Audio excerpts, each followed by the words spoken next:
Hi friends, welcome to Telugu defence news. India శ్రీలంకలు ఒక deep connection ఉన్న రెండు నైబర్స్.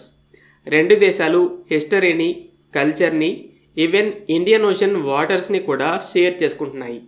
శతాబ్దాలుగా ప్రజలు ఈ రెండు దేశాలకి తరచూ ప్రయాణిస్తూ వాళ్ళ ప్రొడక్ట్స్ని ట్రేడ్ చేసుకునేవారు.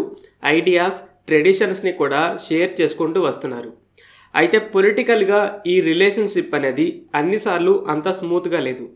కొన్నిసార్లు ఒకరినొకరు నమ్మకుండా ట్రస్ట్ అనేది బ్రేక్ అవ్వడం, ఆర్గ్యుమెంట్స్, వైలెన్స్ కూడా జరిగి ఈ బాండింగ్ని టెస్ట్ చేసింది. అయితే రీసెంట్గా ఒక స్పెషల్ ఈవెంట్ జరిగింది. ఇది రెండు దేశాల మధ్య ఒక చరిత్రని కూడా క్రియేట్ చేసింది. ప్రైమ్ మినిస్టర్ నరేంద్ర మోదీ గారు బైమ్స్టెక్ మీటింగ్ తర్వాత బ్యాంకాక్ నుండి నేరుగా శ్రీలంక క్యాపిటల్ కొలంబోలో ల్యాండ్ అయ్యారు. శ్రీలంక మోదీ గారికి ఒక హీరోలా గ్రాండ్ వెల్కమ్ ఇచ్చింది. మన దేశ నేషనల్ యాంథమ్, ఫ్లాగ్స్తో, డ్రోన్స్ ద్వారా వెల్కమ్ ఇచ్చి సోల్జర్స్ ఆర్టిలరీ గన్స్తో సెల్యూట్ చేశారు. ఇలా ఇంతకుముందు వేరే ఏ లీడర్కి కూడా, ఈవెన్ ఇండియన్ లీడర్స్కి కూడా వెల్కమ్ ఇవ్వలేదు. ఇది జస్ట్ షో కాదు, ఇండియా మాకు నేబర్ కన్నా ఎక్కువని మెసేజ్ని పంపింది. అలాగే ఈ విజిట్ రెండు దేశాల రిలేషన్స్లో ఒక కొత్త చాప్టర్ని కూడా ఓపెన్ చేసింది. అదే డిఫెన్స్ అగ్రిమెంట్. ఇండియా శ్రీలంకలు చరిత్రలో మొదటిసారిగా ఒక డిఫెన్స్ ప్యాక్ట్ని సైన్ చేశాయి. దీని అర్థం ఏంటి, ఎందుకు ఇంపార్టెంట్? ఇండియన్ ఓషన్ ఒక బిజీగా ఉండే హైవే లాంటిది. ఇక్కడి నుండి ఆయిల్, ఫుడ్, క్లాత్స్ లాంటి వాటిని ప్రపంచ దేశాలు ట్రేడ్ చేసుకుంటున్నాయి. అందుకే అమెరికా, చైనా లాంటి పెద్ద పవర్స్ ఈ ప్రాంతాన్ని కంట్రోల్ చేయడానికి ట్రై చేస్తూ ఉన్నాయి. ఇండియా ఈ మహాసముద్రం మధ్యలో ఉండడం, స్ట్రాంగ్ మిలిటరీ వల్ల సహజంగానే దీనికి లీడర్గా ఉంది. కానీ ఇప్పుడు చైనా ఇండియన్ ఓషన్పై గ్రిప్ కోసం ప్రయత్నిస్తుంది. వార్షిప్స్, సబ్మెరైన్స్ని పంపుతుంది. కొంతకాలంలో ఏకంగా ఎయిర్క్రాఫ్ట్ క్యారియర్నే పంపబోతుంది. దీనితో పాటు శ్రీలంకని కూడా తన గ్రిప్లోకి తీసుకోవాలని ట్రై చేసింది. గత 10 సంవత్సరాల్లో శ్రీలంకలో పోర్ట్లు, రోడ్లు లాంటి ఇన్ఫ్రాస్ట్రక్చర్ని నిర్మించింది, లోన్స్ని కూడా ఇచ్చింది. శ్రీలంక తిరిగి కట్టలేకపోయేసరికి హమ్మన్ టోటా పోర్ట్ని కూడా 99 సంవత్సరాలకి లీజుకి తీసుకుంది. తర్వాత చైనా ఈ పోర్ట్కి స్పై షిప్స్ని పంపడం మొదలుపెట్టింది. మేము చేపలు, వాతావరణంపై రీసెర్చ్ చేస్తున్నామని చెప్తుంది, కానీ ఇండియన్ నేవీ షిప్లు ఇండియా మిసైల్ టెస్ట్లని మానిటర్ చేస్తుందని అందరికీ తెలుసు.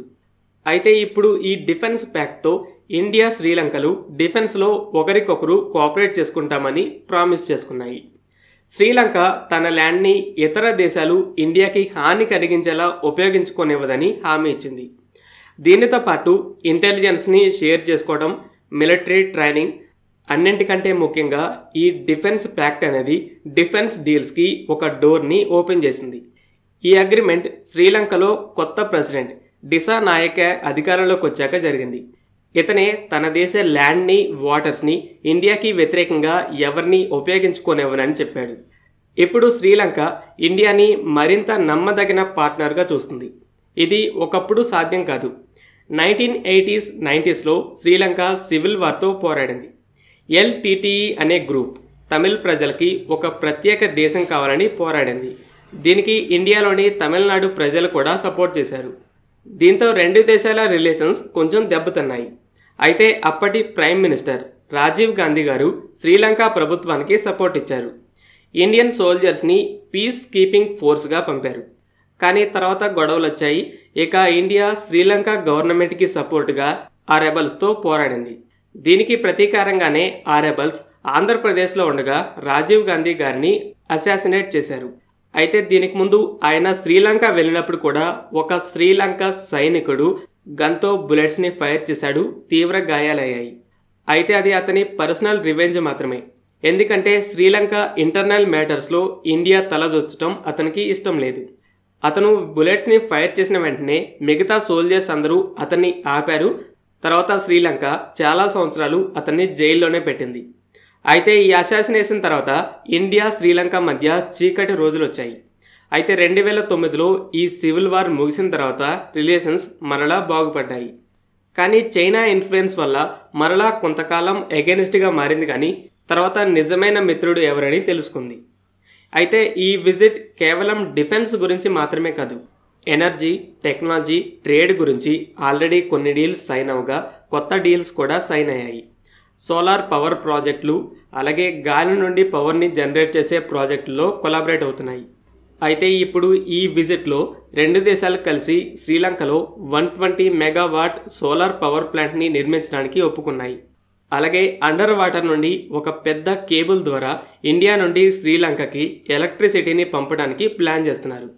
ఏదైనా ప్రకృతి విపత్తు టైంలో శ్రీలంక ఇన్ఫ్రాస్ట్రక్చర్ కనుక డ్యామేజ్ అయితే ఇండియా కూడా ఎలక్ట్రిసిటీని పంపి వాళ్ళ ఇళ్లలో లైట్స్ వెలుగుతూ హాస్పిటల్స్ని రన్ అయ్యేలా చేయగలదు. అలాగే రెండు దేశాలు టెక్నాలజీ ట్రేడ్ గురించి ఎన్నో ఏళ్లుగా మాట్లాడుకుంటూనే ఉన్నాయి. అయితే ఈ విజిట్ ఒక బూస్ట్ ఇచ్చింది. ఇండియా డిజిటల్ పేమెంట్ సిస్టంలో super star. Online payments, government services ప్రపంచవ్యాప్తంగా బాగా ఫేమస్. శ్రీలంకలో కూడా ఇలాంటి డిజిటల్ పేమెంట్ సిస్టమ్ని క్రియేట్ చేయడంలో హెల్ప్ చేస్తుంది. బెటర్ ఆన్లైన్ బ్యాంకింగ్తో రెండు దేశాల ప్రజల మధ్య కూడా ట్రేడ్ ఈజీ అయ్యేలా చేస్తుంది. ఇది చాలా పెద్ద మ్యాటర్. ఎందుకంటే కొంతకాలం క్రితమే శ్రీలంక ఎకానమీ క్రాష్ అయింది. ఫుడ్, ఫ్యూయల్ ప్రైజులు బాగా పెరిగాయి. చైనా లాంటి దేశాలు పక్కకి తప్పుకోగా ఇండియానే వెళ్ళి రైస్, ఆయిల్, గ్యాస్తో సహాయం చేసింది. దీనివల్ల శ్రీలంకకి ఎవరు నిజమైన ఫ్రెండో తెలిసొచ్చింది. సో ఈ విజిట్ ఇండియాకి మరో బిగ్ విన్ అన్నట్టే. చైనా ఇన్ఫ్లుయెన్స్తో ఇంతకుముందు మాల్దీవ్స్ కూడా ఇలానే రివర్స్ అయ్యి తర్వాత మరలా రాజీకి వచ్చింది. ఇప్పుడు శ్రీలంక కూడా ట్రేడ్, ఎనర్జీ, టెక్నాలజీతో పాటు ఏకంగా డిఫెన్స్ ప్యాక్ట్నే సైన్ చేసి చైనీస్ ఇన్ఫ్లుయెన్స్కి దూరమైంది. ప్లస్ డిఫెన్స్ డీల్స్కి కూడా డోర్ని ఓపెన్ చేసింది. సో శ్రీలంక కూడా తిరిగి గ్రిప్లోకి వచ్చేసింది. ఇప్పటి వరకు ఇండియా తమ మిలిటరీ ప్లాట్ఫామ్స్ని శ్రీలంకలో మోహరించలేదు. సర్వేలెన్స్ ఎయిర్క్రాఫ్ట్, యాంటీషిప్ మిసైల్స్ని శ్రీలంకలో మోహరించడానికైతే ఫ్యూచర్లో పాసిబిలిటీ ఉంటుంది. ఎందుకంటే సర్వేలెన్స్ ఎయిర్క్రాఫ్ట్ని శ్రీలంకకి సౌత్లో మోహరిస్తే ఇండియన్ ఓషన్లో రీచ్ పెరుగుతుంది. అలాగే బ్రహ్మోస్ లాంటి ఈ యాంటీషిప్ మిసైల్స్కి కూడా ఇలానే అడ్వాంటేజ్. ఫ్రెండ్స్, ఈ వీడియో మీకు నచ్చినట్లయితే లైక్ చేయండి. అలాగే మరిన్ని ఇంపార్టెంట్ డిఫెన్స్ అప్డేట్స్ కోసం మన ఛానల్ని సబ్స్క్రైబ్ చేసుకోండి.